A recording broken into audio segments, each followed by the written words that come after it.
Hey everyone, this is Terri Reynolds with Deuce is Wild, and I am so excited to be here with candidate Shomari Figures for Alabama's 2nd Congressional District race. I know that it's the night before the election. I know that you've been up and down the road today, I'm sure. And so, first of all, on behalf of myself and the members of this group and everyone watching, thank you. Thank you for having us. So, listen, before I start, I've got 5 questions I want to ask you, but I want to start off by sharing something that we have in common. And I've actually found 2 things that we have in common. Uh-oh. Now, I understand that you have 3 children. I do. 1 boy and 2 girls. Correct. As do I. Okay. I also understand that one of your girls is a Nova. It is. Or she is.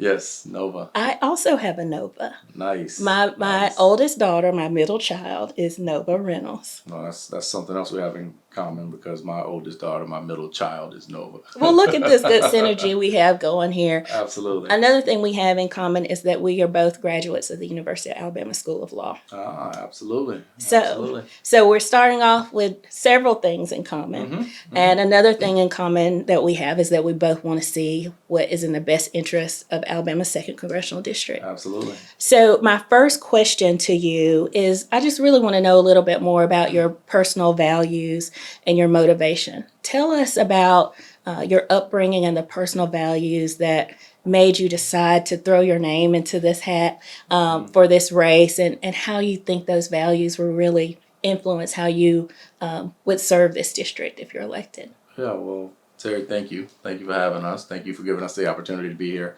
And on behalf of a 2010 law grad, Roll Tide. Roll Tide. Look, I grew up in a home of public servants.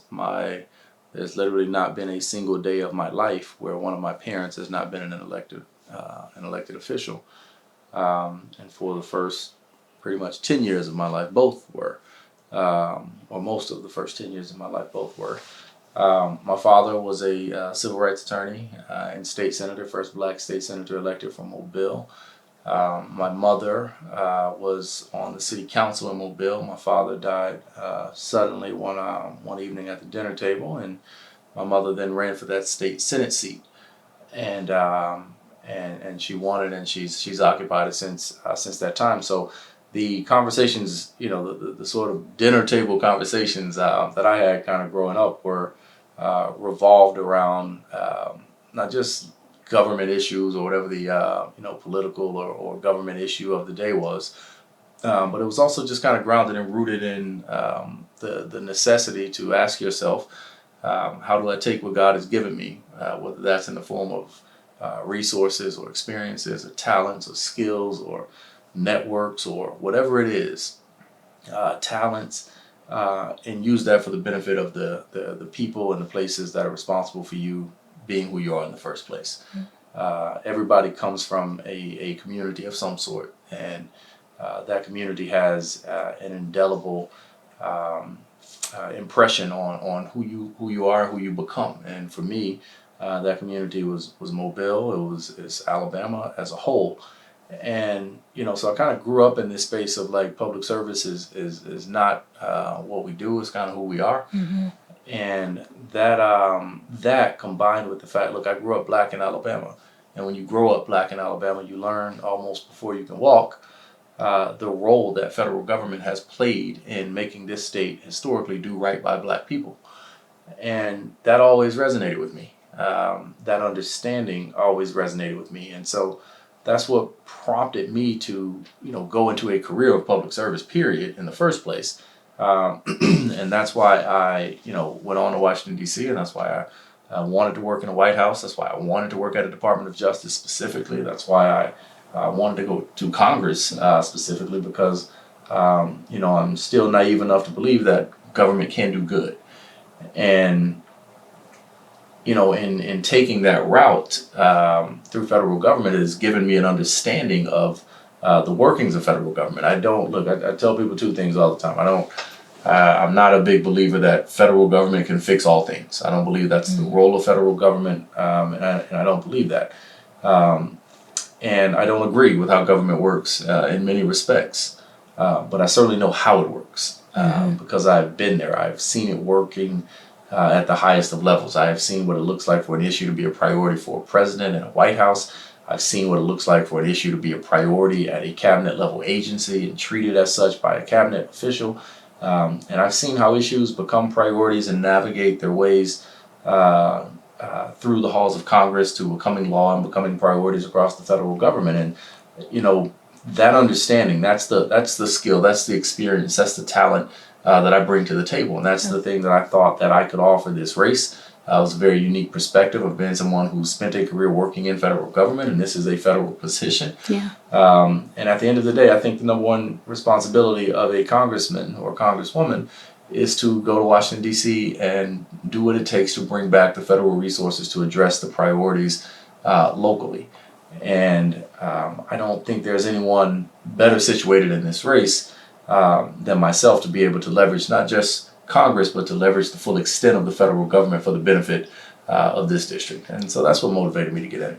I love that, Shomari, and I want to stick a pin in your federal experience, and I'm going to come back to that after I ask you this question. I've heard you answer this question, and I think I know what your top answer is going to be, but I'm going to ask it for all of our viewers, and I want to talk about your policy priorities. Talk to us about, what, and this may be an unfair question, but if you could pick, 2 or 3 of those top policy priorities for you, and tell us why those issues are especially important to you for this district. Yeah, so I think, if I'm fortunate enough to be elected, the top policy priority is going to be listening to the people and the leadership and the constituents and the voters and the employers, the workers, the veterans, the senior citizens, the children, listening to the people in your district to grasp an understanding of what's important to them. First and foremost, because this district looks very different across the entirety of the district. You have Mobile, you have Montgomery, which for all intents and purposes are like the urban areas of this district. But then you have 11 other counties that don't look anything like Mobile or Montgomery. They are rural counties. They have a very unique set of challenges that are different from what we experience in some of the bigger areas. So it's not a one-size-fits-all model, but there are several consistent themes that we've heard across the district and running, and things that I would certainly prioritize. One is I say, look, life itself.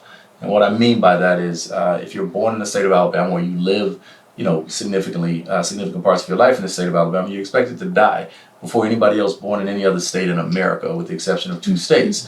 And I'm sure you could guess one of them. Right? Mississippi. Exactly. Mississippi and West Virginia. And they only have us beat, or we only have them beat rather, by just a few months, right? So it's really nothing to be proud of. And let that sink in for a minute. Like you're expected to die here before people born anywhere else in the United States, for all intents and purposes. Just barely past your 60s is the life expectancy here in the state of Alabama. Wow. Just about 71, 72 is about what they give you here.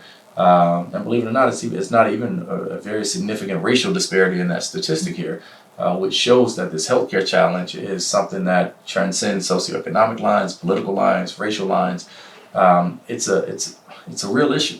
And so that's number one. And I think the way we go about that is expanding Medicaid, first and foremost. There's several other things we need to do, but expanding Medicaid has to be at the top of that list. So on day one, top legislative priority is getting with Congresswoman Sewell and saying, hey, what can we do together to help Alabama be incentivized once again to expand Medicaid? Our state legislature and governor have failed to do that. That's not a slight at any my opponent or any candidate in this race, because I know how hard collectively Democrats in this state have worked to try to expand Medicaid.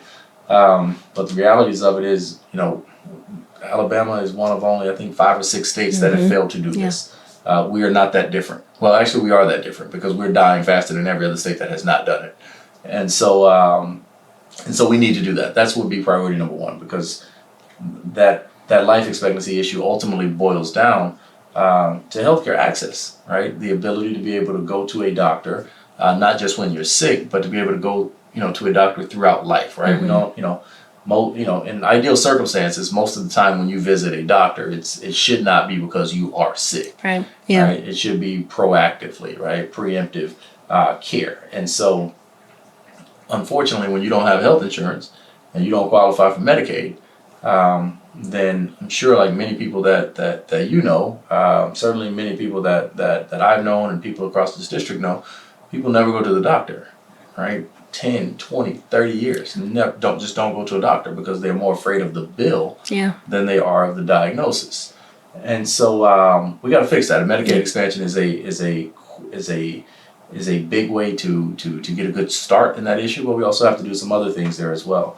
In the general healthcare space, making sure that our rural communities, which face an even more unique type of healthcare challenge, making sure that they're equipped to keep their hospitals open, to integrate other healthcare service providers back into some of these communities that have lost certain types of services. Making sure that our rural communities actually have ambulance services Yes. that are sufficient to be able to get people to the doctor. And I know that sounds very, rudimentary, but like it's a real thing in some communities where they don't have one or two ambulances that serve an area, and somebody's going for a heart attack, somebody's in a car wreck, and then all of a sudden somebody else needs an ambulance and there's no help. So that's one on the healthcare front. The second thing is, look, I personally, this is no slight or disrespect to any other profession, but I think teachers and school support personnel are the single most important professions to the future of this state, of this district, and of this nation as a whole. There's not a single other profession that touches literally every other profession at some point in their life. And our teachers are the ones that are going to prepare our future workers. And our future workers are, unless a company is moving into your area because of your natural resource that your community provides, then the future workers are the number one asset that a company needs in making the determination to move to your community or your town or your city. And we have to treat our teachers as such. We have to treat them, we have to show them that value, that appreciation, that respect that is indicative of the role that they actually play in shaping society. And so I think from a federal perspective, what that looks like is making sure that we can ensure that our teachers are going to work in modernized environments. I'm sure you remember the movie Lean on Me, Joe Clark. Well, there's a scene when Joe Clark holds his first all-staff meeting where he tells the facilities guy, he says, tear down those cages in the cafeteria, because if we treat them like animals, that's exactly how they'll behave. And that's not to insinuate that we're treating our children like animals. That's not what I'm saying. But I think the underlying messaging in that statement, I think what he was getting at was the environment in which you choose to educate your children is going to be indicative of the results which you get out of it.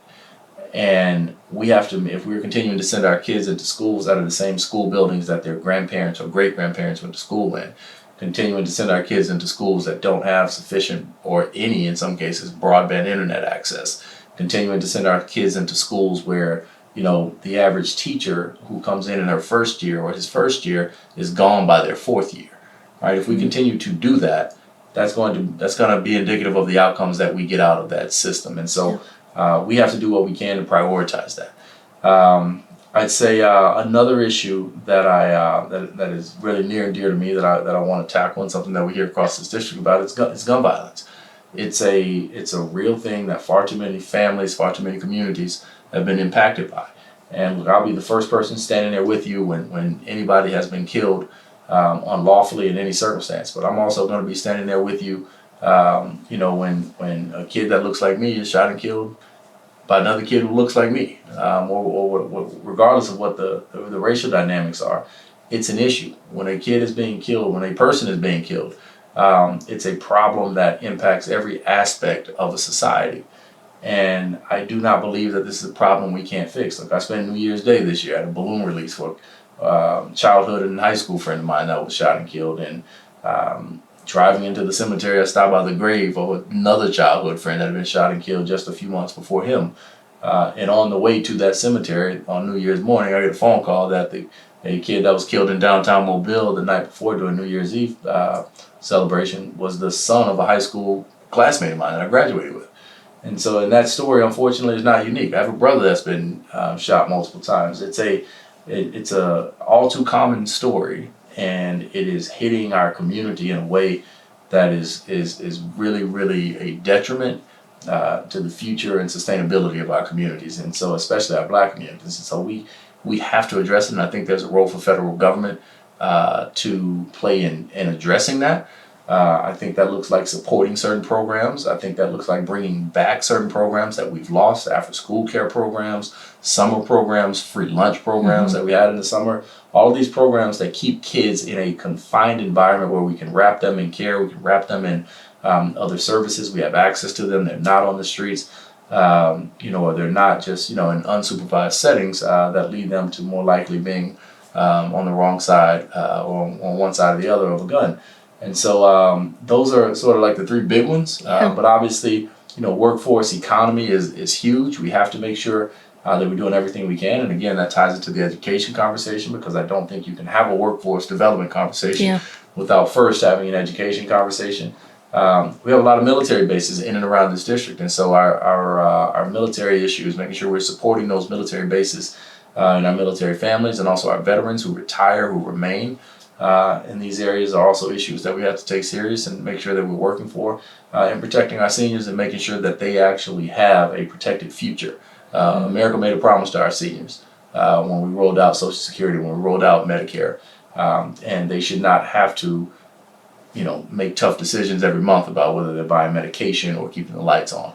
And so a lot of issues. Yes. But those are a few of what I would like to prioritize. No, there's a plethora of issues that impact the day-to-day lives and quality of life of the constituents of this district. And you touched on something. I know I gave you 5 questions we would ask, but this is Deuce is wild, so I'm gonna take one question that's off the record. One of the things I've heard you talk about on the campaign trail is your extensive federal experience. You've worked in the White House, you've worked in Congress, you've worked at DOJ. I would like to hear you tell us, me and the people watching this, a little bit more about how that experience translates to this office. As someone who served as a congressional staffer before, I think that's important for people to understand. And I do, as a point of personal privilege, I would like to really hear you talk about USDOJ in particular. I know there are a lot of research-based, evidence-supported programming that DOJ is supporting localities like Montgomery, like Mobile, who are dealing with increased rates of violent crime, particularly amongst youth. Or, Alabama has this issue where we've got folks who are being released from prison and they're coming home, and they have to have services to support them when they get back home. So can you talk about that in particular? But the broader question is, tell us how your experience in federal government will really translate to how you can be effective in this office. Yeah, absolutely. I think the role of a congressperson and the role of a member of Congress is there's sort of 4 primary responsibilities that I see. 3, I'll say 3 primary. One can be kind of divided into 2, but one is going to get the federal resources, going to get those federal tax dollars and bringing them back so that they can be invested in the projects and priorities at the local level.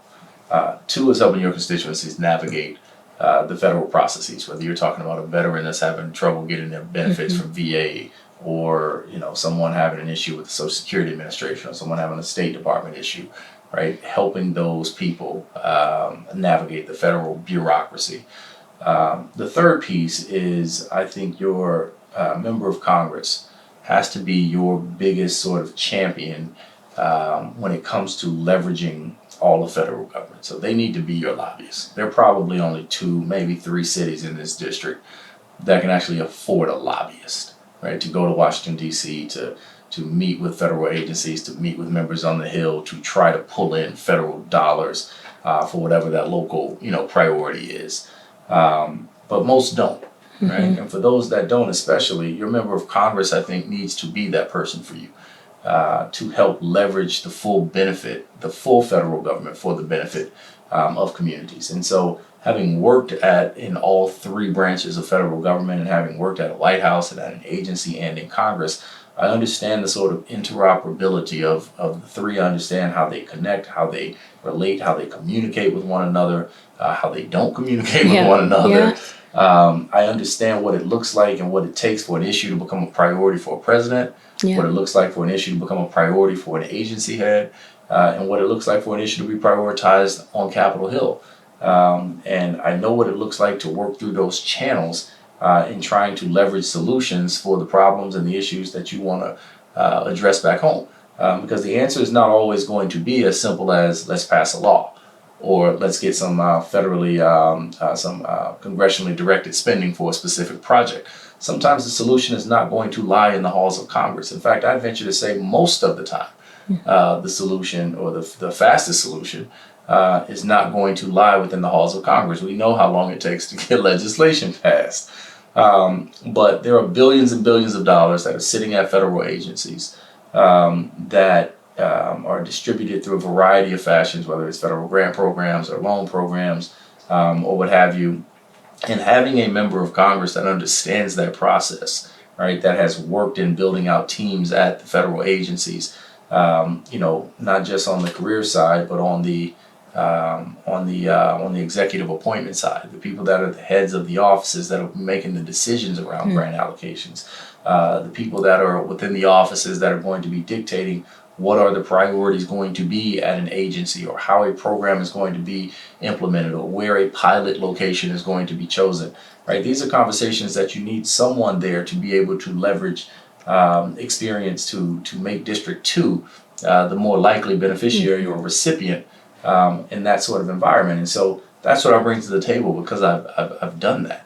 When I was at the Department of Justice, one of my responsibilities was advising the Attorney General on the priorities that the Department of Justice was implementing through its grant programs. Think about $6 billion in federal grant programming funding across the country for a variety of things. It's not what one would just think, just hiring more police officers. That's they do that, but that's not at all what it is limited to. And so, for instance, you mentioned gun violence and the issue that we're having in Mobile and Montgomery and other cities across this district in addressing youth gun violence. Well, I happened to be staffing the Attorney General at a time where, we were rolling out community violence intervention funding, which for the first time allowed federal dollars to be able to go to to groups working proactively to avoid gun violence from happening in communities, which really opened up a lot of opportunity for groups working in this particular space to have access to federal resources to be able to combat gun violence locally. And so, if you don't know that, you don't know it, right? If you don't know this program exists, it's not something that somebody's going to walk into your office one day and say, hey, Department of Justice is giving out $500 million this year in community violence intervention funding. Greenville, Alabama should apply. They don't know that, right? And that's one of the benefits and I'm not saying I know all things, but I certainly know how to find out. When it comes to grant programming, when it comes to grant funding, when it comes to being able to leverage the sort of beneficial points of federal government to be able to help bring progress and bring success to the issues we want to address here, I can do that because I've been there. I know, I literally know what it looks like to do those things. And DOJ, they offer funding, for everything from, our Office of Juvenile Justice and Delinquency Prevention to our Office on Violence Against Women, helping with domestic violence initiatives and programs and service providers. And these are all issues that we have here locally that we can try to leverage the benefit of that to bring some degree of funding and some degree of success around those issues here in Alabama. And that's what I think my career allows me to do in a very unique way. Thank you for sharing that. I'll say this to our listeners. In my professional life, we work with local governments on grant proposals and strategic partnerships. And I'll say this, I see it very often. The larger cities have the internal capacity to go after these programs and track them, but they're hundreds upon hundreds. It's a full-time job to track it. A lot of the smaller communities, rural communities who could really benefit from these dollars don't. Yeah. because, as you said, they don't know. They don't even know it exists. And if they do know, they don't have the technical assistance to pull together these applications, which are very tedious in nature. Very tedious. So that congressional support, I just want to reemphasize how critically important that is to open up these funding opportunities for communities throughout the district. Mm-hmm. Let's talk a little bit about bipartisanship and collaboration. Mm-hmm. Washington is not a friendly place. It is a very partisan environment. It has been that way. I foresee it will continue to be that way. Talk to us about how you would approach working across the aisle, how you would approach getting things done in a scenario where maybe your party is not in the majority in the House. Yeah. Tell us what your strategies would be there. Look, your community is sending you to Washington, D.C. To work on their behalf. They're not sending you there to be a Democrat or be a Republican or be a mini president that's there, just all in front of, all on the cameras on TV to just be out there on the issues that don't matter locally. They're sending you there was once a time of the concept of a statesman. Right, which you went to Washington with your state first, your state in mind first, your district in mind first, the people that that you represent, that you have the privilege to represent, you went in mind with them first. That's what I want to be. That requires you to check party affiliations at the door in the name of seeking the results of, seeking successful results for the initiatives and priorities and things where people back home need help. And so you have to do that. I don't think you go into this from with a partisan lens especially when you're trying to get resources back home to your district. Obviously, there are some things where they're just party ideological differences, that will be tougher to overcome. But when you go for that number one job of pulling resources back to this district, that should not be something that's ideologically driven. It should be results driven. And so you have to check it. Look, when I worked on the Hill, I had to work. I had the privilege of working in the U.S. Senate, and I worked in the U.S. Senate in one of the few states that was split. I believe at the time there were only 4 states that were split in terms of having a Democratic senator and a Republican senator. Which that organically forces you to work across the aisle every single day because both of you obviously want to bring results back to the state in which you're representing, or both of the members do. And so your staff has to work collaboratively to make that happen. And that's something that I grew accustomed to. That's something that I did every day. So building those relationships with Republican members, also Republican staff, I think is incredibly important, and it's something that you actually have to do.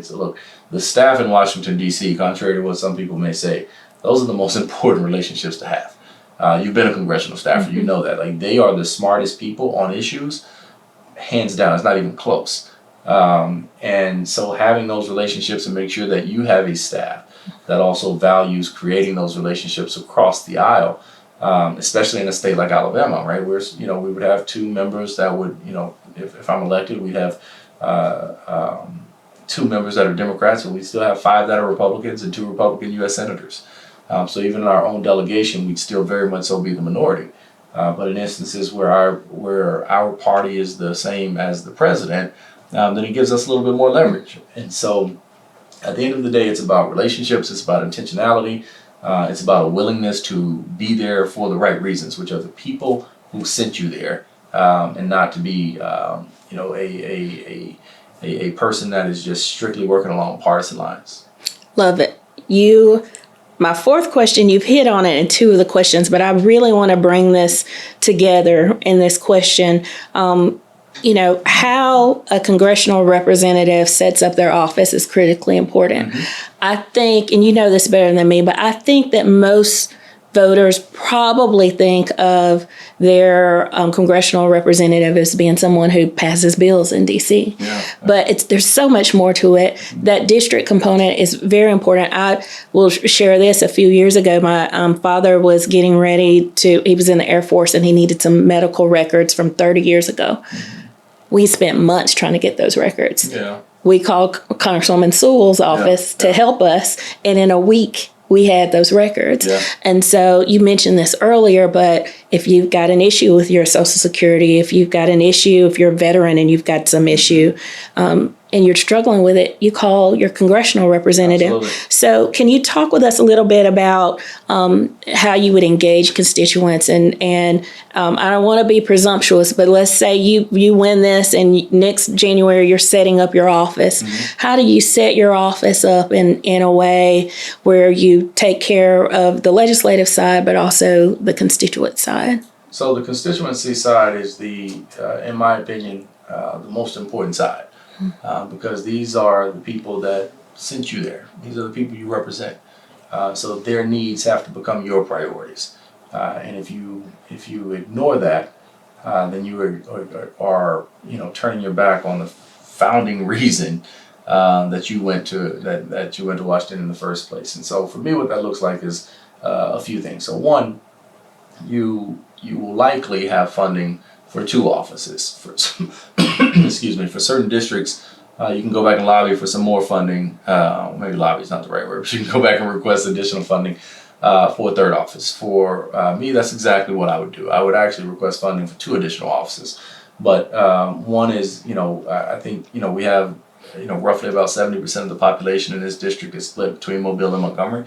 So I think naturally you'll have an office in the Mobile area, you'll have one in the Montgomery area, but we cannot forget about East Alabama. And so I think, that there's a necessity to have a strong presence in an office if we have funding in the Phoenix City or Eufaula area, somewhere in East Alabama where those citizens do not have to travel to see you in Montgomery.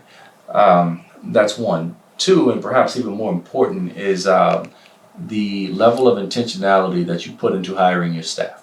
You cannot just bring people on board on your congressional team just because they are, somebody's daughter or somebody's son or family friend or, whatever. These have to be people who are known in the community, who have a track record of being dedicated to public service or an interest, certainly a demonstrated interest in public service, and people who are going to hit the ground and do the work.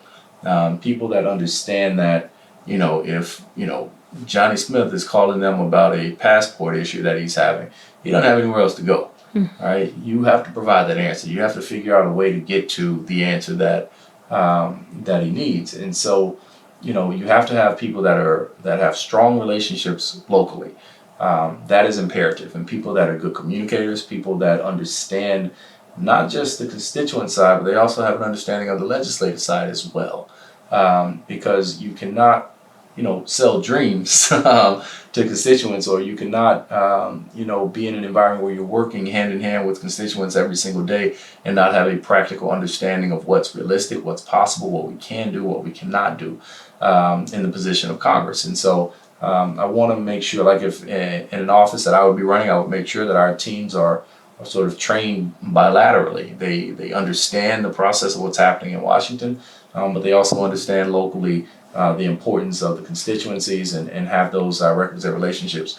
That being said, we still, even if we got funding for 4 offices, we still would not, which if I got funding for a 4th office, I would look to put it in a more rural county. But even then, you still wouldn't have an office in every city, and so or every town, or certainly not even every county. We have 13 counties. And so with that, I think we have to implement travel requirements. We have to implement working travel requirements that require our staff to spend a certain amount of time each month across the district in various towns and various cities to make sure that the people who don't have either the resources or the time or the capacity to be able to travel to one of the offices, even if we had 3, that they have a voice, or they have the platform to come in and let their voice be heard to you as well. So those are the sort of main steps I would take in making sure that we do that. But at the end of the day, the constituency piece of it, look, it's huge, and it's all about relationships at the end of the day. One of the, I think, genius of sorts aspects of being a member of Congress is you run every 2 years.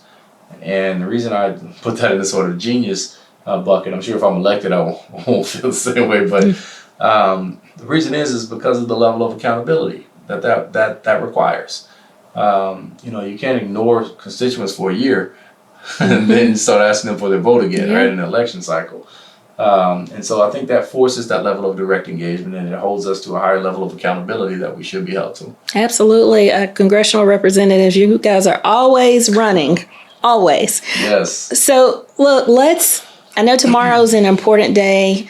Let's fast forward past tomorrow. Let's fast forward past November. And Shomari Figures is representing the 2nd Congressional District. Talk to me about what, and I did ask this question of your opponent as well in the same manner before somebody's looking at me, getting frustrated at me.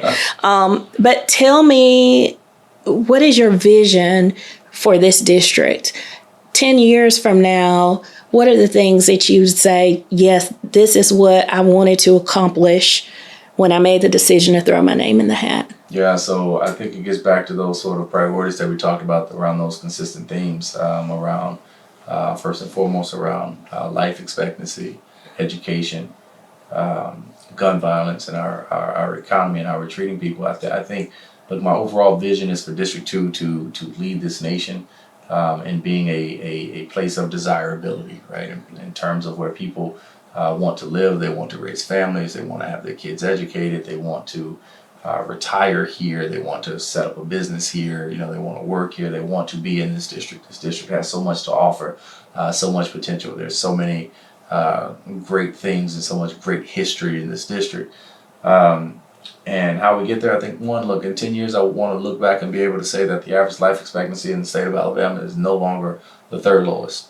That you're expected to live more than just past your 60s, right? I'd like to see that number tick up, and I think we can make some measurable accomplishments there through things such as expanding Medicaid and making sure that we're doing everything that we can to show the value that we have in people's health outcomes in this country.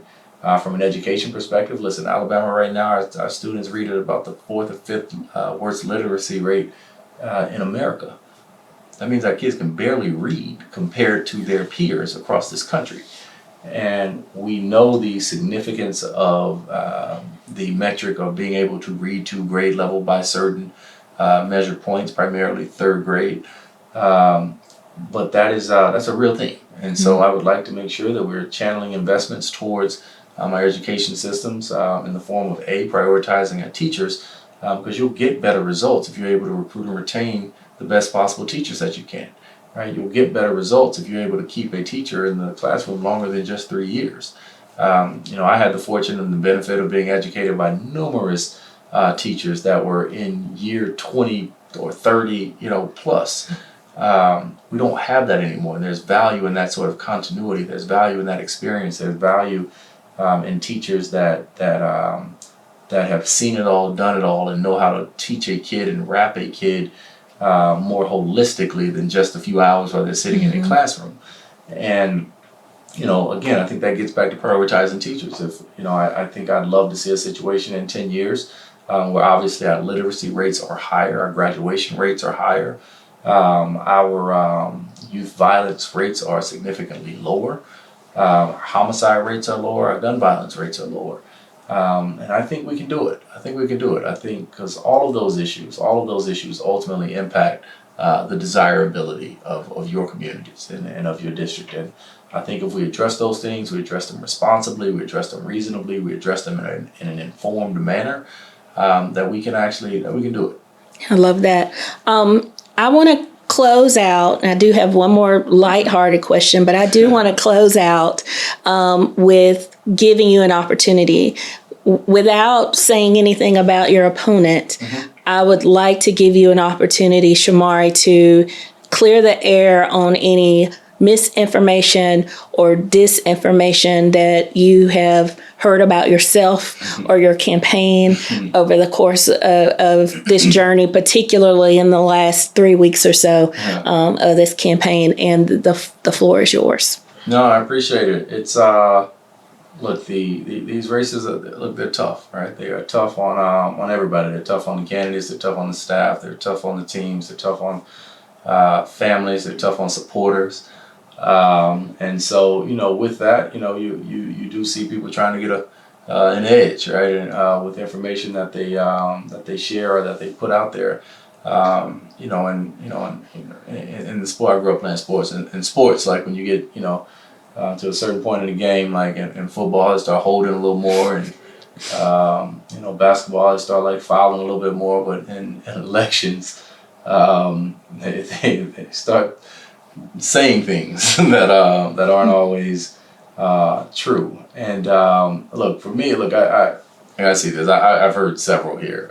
It's almost every day. It's like another one we hear. But the main ones that we hear, he hadn't lived in the state of Alabama in 20 years. I was a freshman in college 20 years ago at the University of Alabama, which last time I checked was in the state of Alabama. You went there, you know. So it's, I was a freshman in college, right? And I obviously remained there for 4 years, another 3 years of law school. And so it's, saying that I haven't lived in the state of Alabama in 20 years is just wild. I've never run from the fact that I've spent a large part of my career in Washington, D.C. I believe that experience is exactly what makes me the most qualified candidate to go and make Congress work for this district, is because I've spent that time working across federal government. So I've never run from that. I've also heard, that he still lives in Maryland, which is wild to me. But it's almost comical. It truly is. But live in Mobile. I live just a few minutes away from the house that I grew up in. I've heard my family still lives in Maryland. If that's not true, I live with my wife. I live with my children. My children are in school in this district. This is home for us. We made the decision to relocate here when we made the decision to run, because we know the importance of being here and being and being amongst the people that you're asking to consider you for representing them in Washington, D.C. The other piece is on campaign funding, campaign financing. There's a lot of misinformation out there about that. Everything from that we've been funded by Donald Trump and MAGA donors, which is it's just not true. I mean, it's a good talking point. I hear you that. It's a good scare tactic, but but at the end of the day, look, it's not true. What's true is true, and what's not's not. And that piece is just not true. And all of the sort of accusations I've seen out there about that, there's never any pointing to like any sort of direct proof or evidence or connecting any of these dots. It's just spoken theoretically, like, oh, this person and that person, this person, that person, Trump. And so, and that is, in fact, it's not even as specific as that. They don't really even say this person, that person. They don't even name people. They just, so that's just not, that's just not true. There's no aspect of this campaign that's being funded by super Trump donors or super MAGA PAC donors. That's not where our funding has come from. You can go to the FEC website and you can search where every dollar to our campaign has come from.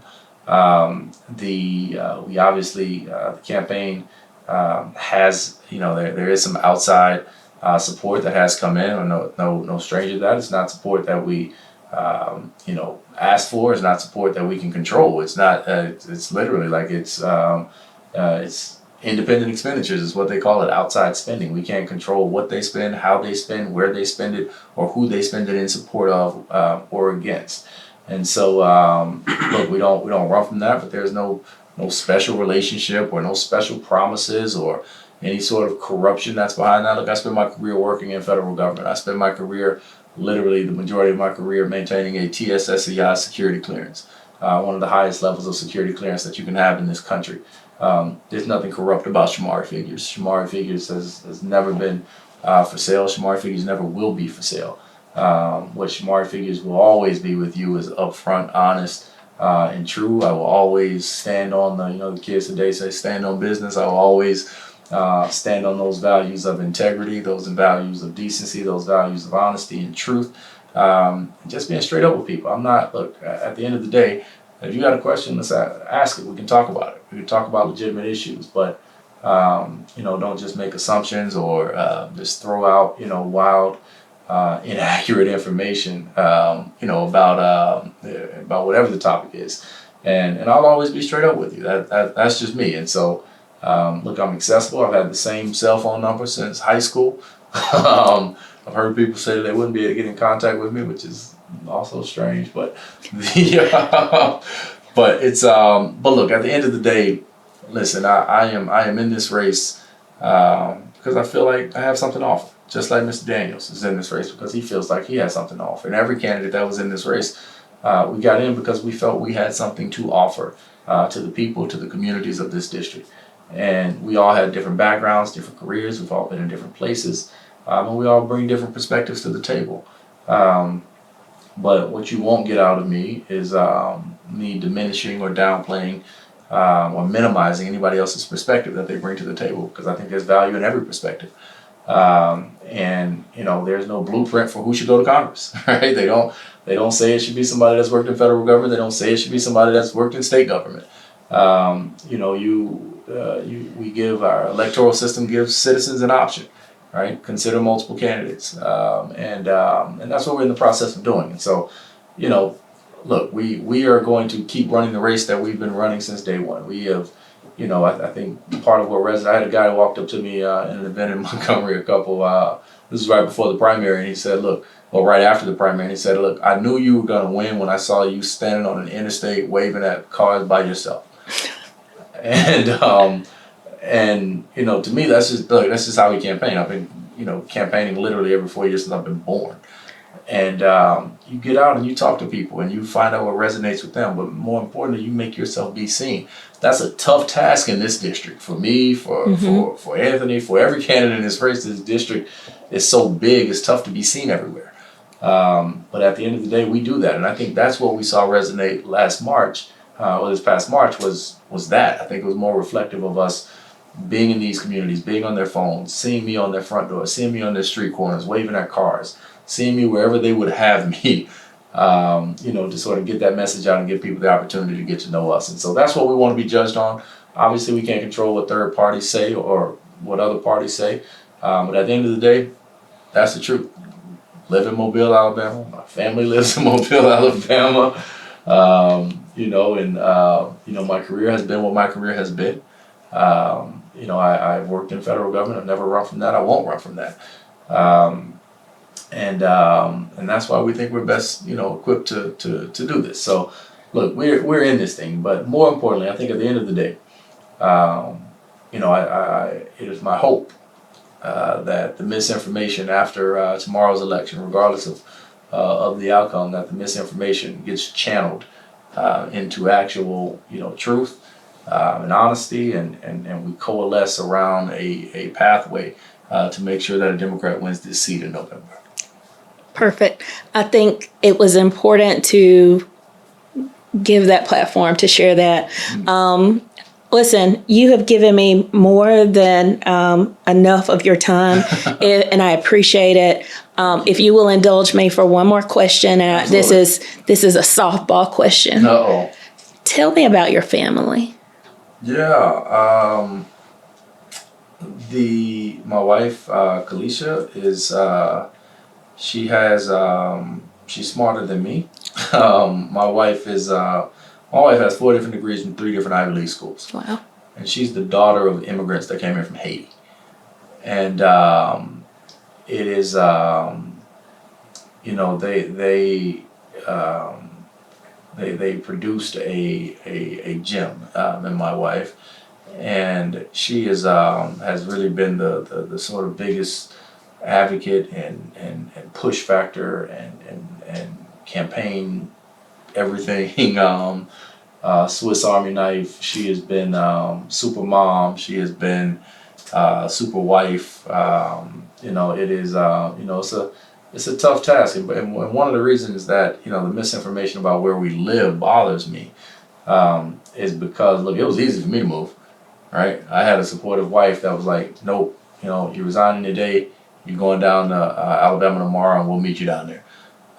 So it was easy for me to move, right? Because I had to get here and sort of survey the land before we even entered the race, by the way. But it was a much more difficult decision for my wife to, you know, unenroll our children, for my wife to pick up life as she knew it on a day-to-day with the business that she runs, you know, and relocate to Mobile.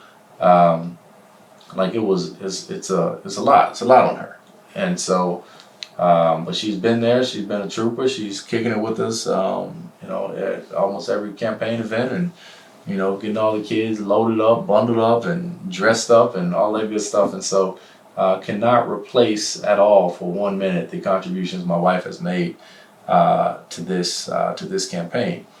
And my children, look, I have 3 children. I have a 4-year-old son, Micah, a 2-year-old daughter, Nova, and a 8-month-old. No, it should be 8 months and 2 days or so. Daughter named Zora. And look, they're wonderful. Zora is awesome. She's still at that I just kind of eat, sleep stage, so that kind of works out well. My daughter is awesome. She's at the stage now where she repeats everything my 4-year-old does, my son. And so that's always heartwarming. I love him to death. My son is just a ball of joy, just as my other kids. We have this thing every day when I take him to school. I ask him, I say, Micah, what are we going to do today? And he says, we're going to listen, we're going to learn, we're going to have fun.